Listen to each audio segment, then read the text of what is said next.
کہہ رہے شیعوں کا کھانا پینا جو سبیل وغیرہ لگاتے ہیں ان دنوں میں درست ہے کہ نہیں؟ دیکھیے گا یہ جو سبیل وغیرہ جو بھی لگاتے ہیں نا یہ وہ کرتے ہیں سارے ثواب کرتے ہیں. یہ ہو گیا اس طرح 11ویں شریف، یہ غیر اللہ کی نظر نہیں ہے، سارے ثواب ہے. تو اس طرح مخصوص دنوں میں کرنا یہ تو درست نہیں ہے. دن خاص کرنا چاہے شیعہ کرے یا چاہے سنی کرتے ہیں، سنی بھی سبیل لگاتے ہیں، تو وہ تو درست نہیں ہے.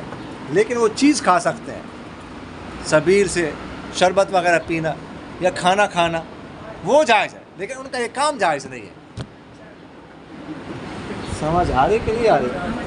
کیونکہ وہ سارے ثواب کے لیے تو دن خاص کرنا تو جائز نہیں. باقی یہ کہ کھانا حرام نہیں ہوتا، وہ کھانا تب حرام ہوتا ہے جب غیر اللہ کی نظر ہو، کسی غیر اللہ کی نظر میں.